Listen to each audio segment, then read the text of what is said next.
Hey guys, Charlotte from Chicago here. Today I'm here to share with you 5 tips on how to survive a long flight.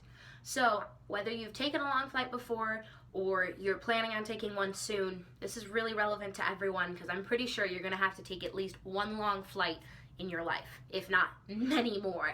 So my first tip whenever I get on a long flight, because if it's a long flight there's usually a time difference, is I change my watch. I change my watch to the time of where I'm going. So in my destination, let's say it's a 6-hour time difference, immediately change my watch. So I get in the mentality of where I'm going, which is one of the big keys in fighting jet lag. So when I went to Paris 2 weeks ago, got on the plane and said, okay, 6 hours ahead, it's 1:30 in the morning. And can seem a little rough and a little daunting, but it really helps because when you're on the flight, especially when they feed you or anything of that nature, you said, okay, it's 6 a.m. where I'm going, I should start kind of waking up. It will just be an early day, regardless of if you've only slept like an hour on the plane. And it really does help. My second tip is to read or watch a movie. I just finished Chase the Lion by Mark Batterson, and I was able to finish that on a flight from Charlotte to San Jose recently to surprise my dad for his birthday, which that is one of my other most recent videos, if you guys haven't seen that yet. But you wouldn't think that it would be that far just flying through America, but Charlotte to San Jose is 5.5 hours, so that's like it's a long flight, and it's especially if it's early in the morning or a red eye, it's something that you gotta work up to, and a lot of these tips help. And a lot of flights offer movies, or if you bring your laptop, it really helps time go by fast.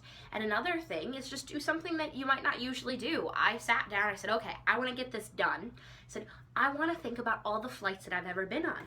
And I wrote it down, and I started going, and I got a little bit of the ways through, and then I got tired after 103 flights, and I had only gotten back to March of 2013.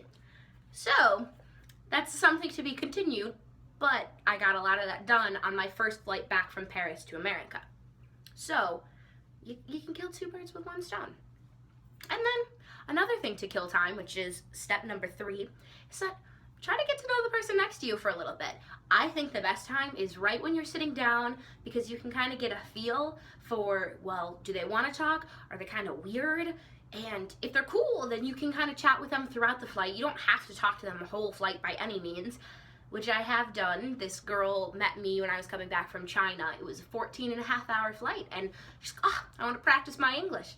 I said, all right, and we talked probably 13 of those 14.5 hours, which for me, I can talk, but it was a little rough not sleeping on that. But I've also sat next to some weird people, so this gives you a good gauge of like, okay, headphones in, hood up, sleep. But you never know, you might meet some really cool people sitting on your flights, and since I fly a lot, I've met a lot of great people through flying. Going back to what I just said though, step number 4 is try to sleep. Try to get yourself adjusted to where you're going, or just sleeping, take a nap.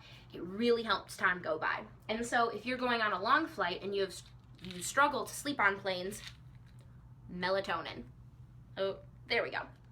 Melatonin is a natural kind of sleep aid, and it's nighttime sleep aid, drug-free, and it is strawberry. I've taken that a lot of times on my long flights, and a lot of it, again, it's mental. So I tell myself, okay, take 2 melatonins, I'm gonna be able to sleep, and I'm a firm believer of the placebo effect. So, okay, took sleep meds, time to go to bed. And make sure you find something to get your groove. A lot of people like neck pillows. I hate them, they don't work well for me. So I have this little pillow. My friend Dia bought it for me, I wanna say for my 17th or 18th birthday, and I've taken this to 15 countries with me now and countless states. And it's also encouraging, live the life you imagined. But it's perfect because I can put it up against the window, or if I need to, I can just sleep like this. It's fantastic. But for me, I can sleep on airplanes like it's nothing now. And it's just, you gotta get into that groove and you gotta set yourself, because it's definitely something different. And step number 5, for the love of all that is good, please get up and walk around. I cannot emphasize enough, just get up, get your blood going, walk around, because long flights, they hurt your legs. No matter what age you are, your ankles and feet can swell if you're on a plane for too long. And I got up a couple of times from Toronto to Shanghai and then back through Beijing, 14 and a half hours, and I don't think I could have done it if I hadn't. And when I went to Paris, which is an 8-hour flight, I still got up a couple of times, and it made such a difference because the first flight when I went to Paris, I only got up once, and when I got off the plane, I ended up changing into shoes, and I was wearing a different pair of shoes. I was like, all right, my feet are swollen because I definitely can't fit in these shoes as comfortably as I normally can. So, in general, if you change your watch, if you read, watch a couple movies, and there's no limit on movies. I watched 4 movies on my flight to China, and still felt a little long, but it's something you work on. You get to know the person next to you, or you get to know that you don't want to know them. You sleep a little bit, you walk around, and you'll never know what you can see when you walk around. I had an aisle seat in China.